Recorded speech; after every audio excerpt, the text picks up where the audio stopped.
Welcome to my channel real knowledge classes. आज हम लोग देखने वाले हैं क्लास 10th के केमिस्ट्री, यानी जिसका अध्याय नंबर 2 है अम्ल, क्षारक और लवण, एसिड, बेस एंड साल्ट, जिसका पार्ट 1 हम पहले ही देख चुके हैं, जिसमें हम लोग देखे थे अम्ल सूचक किसे कहते हैं, सूचक कितने प्रकार होते हैं, अम्ल क्या सब देखे थे। अगर पार्ट 1 नहीं देखे हैं तो प्लेलिस्ट में वीडियो वहाँ जाकर देख लीजिए।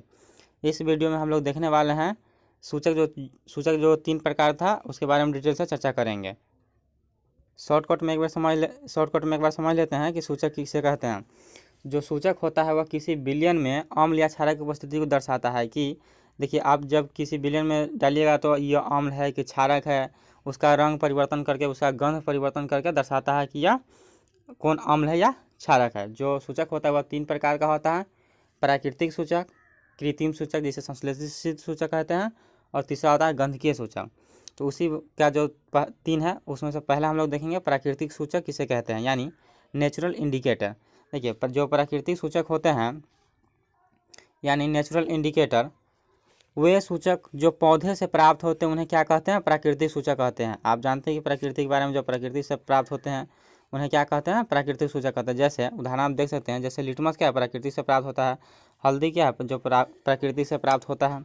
यह कैसे दर्शाएगा कि अम्ल है कि क्षारक है? तो होता क्या है, लिटमस है, हल्दी है। अगर लिटमस है, ठीक है, नीला लिटमस अगर अम्ल के संपर्क में आएगा ना, जब लिटमस है, नीला लिटमस अगर अम्ल के संपर्क में आएगा तो उसका रंग लाल हो जाएगा। यानी अगर नीला लिटमस अम्ल के संपर्क में आएगा तो क्या बना देगा? उसे लाल बना देगा।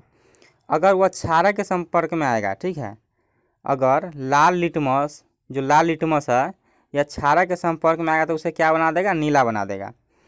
तो इससे पता चलेगा यह अम्ल है और यह क्षारक है। देखिए, लिटमस क्या करता है, देखिए, नीला लिटमस जब भी अम्ल के संपर्क में आएगा, यह जो लिटमस है वह नीला लिटमस अम्ल के जब संपर्क में आएगा तो उसे क्या बना देगा? लाल बना देगा। और क्षारक के संपर्क में अगर लाल लिटमस आएगा तो उसे क्या बना देगा? नीला बना देगा। ठीक है, उसी प्रकार देखते हैं हल्दी है, जो प्राकृतिक सूचक है।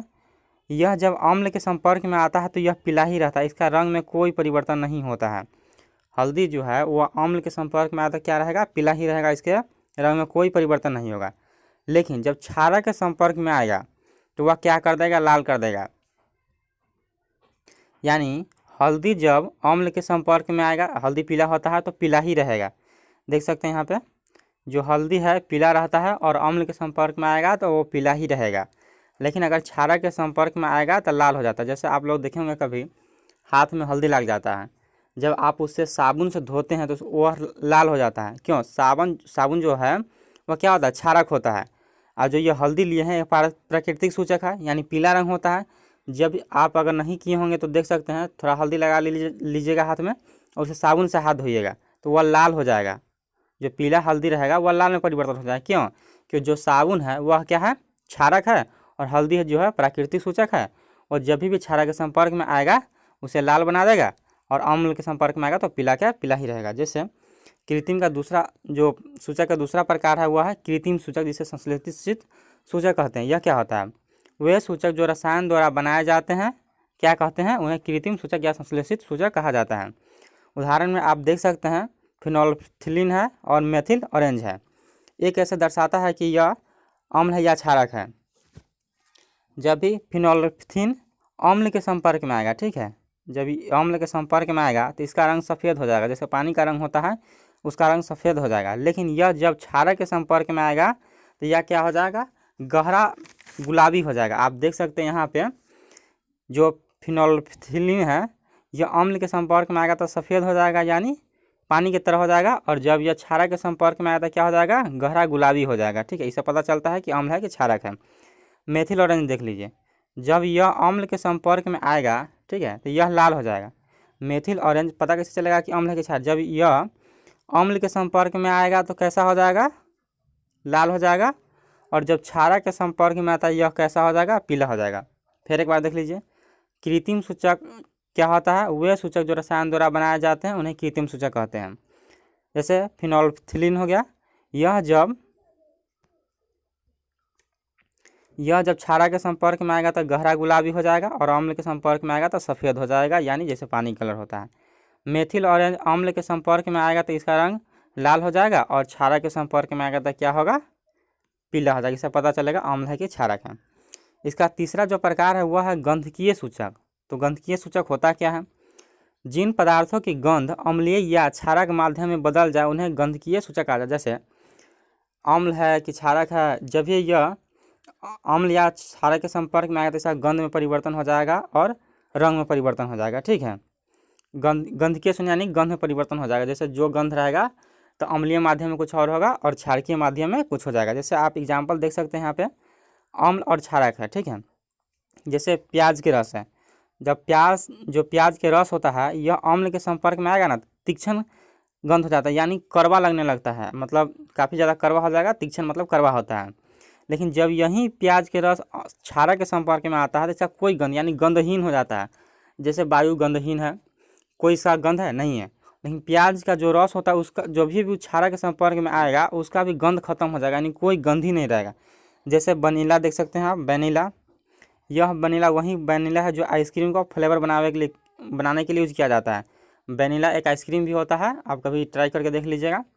जब यह अम्ल के संपर्क में आएगा ना तो इसका समान गंध होगा, यानी जैसा वनीला का गंध होता है वैसा ही अम्ल के संपर्क में आएगा तो गंध रहेगा। लेकिन जब यह क्षारक के संपर्क में आएगा तो इसका गंधहीन हो जाएगा, यानी इसका जो भी गंध था वो खत्म हो जाएगा। उसी में से एक लौंग का तेल है। लौंग का तेल आप जानते होंगे। लौंग के तेल जो होता है वो अम्ल के संपर्क में आएगा, यानी खट्टा पदार्थ के संपर्क में आएगा तो उसका समान गंध हो जाएगा, यानी उससे गंध में क्या होगा, कोई परिवर्तन नहीं होगा।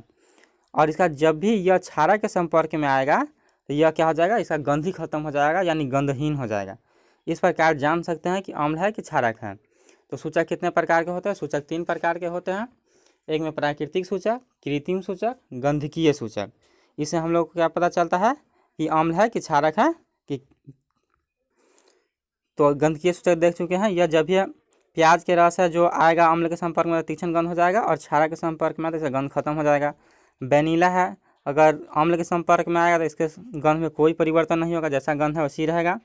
लेकिन क्षारक के संपर्क में आएगा तो क्या होगा, ऐसा गंध खत्म हो जाएगा, यानी गंधहीन हो जाएगा।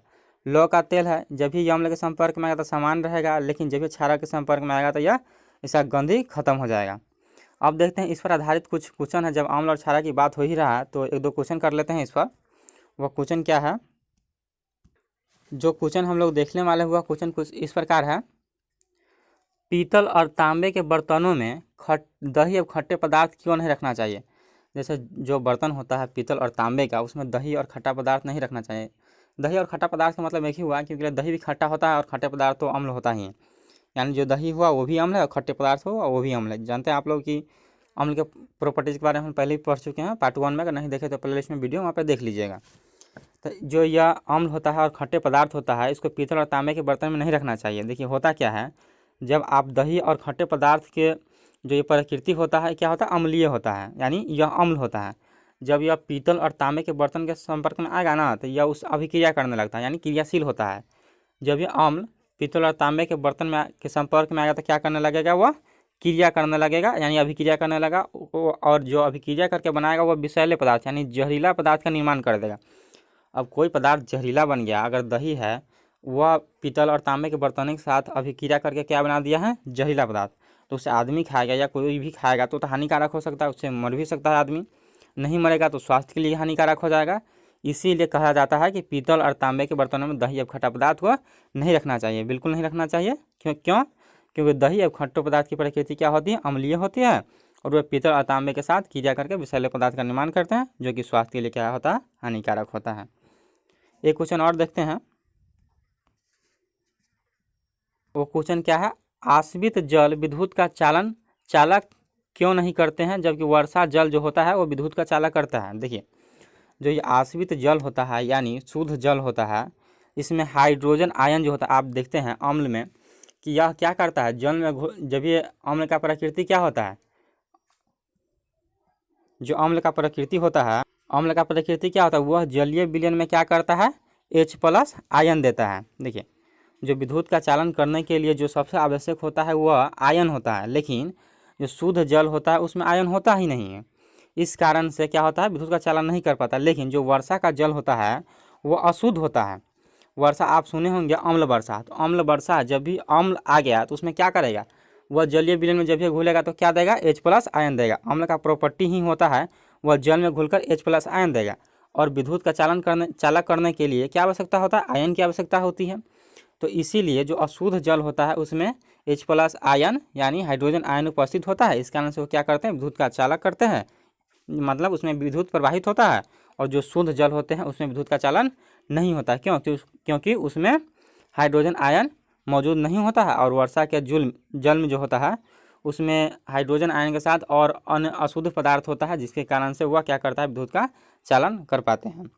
इस वीडियो में बस इतना ही, मिलते हैं नेक्स्ट पार्ट में। आई होप कि वीडियो आप लोगों को पसंद आया होगा। अगर वीडियो पसंद आया है तो वीडियो को लाइक कर ले। अगर आप मेरे चैनल पर नए हैं तो चैनल को सब्सक्राइब कर ले, क्योंकि मेरे चैनल पर आप लोगों को मिलने वाला है फुल सिलेबस। मिलते हैं नेक्स्ट पार्ट में इस आगे के कॉन्सेप्ट लेकर।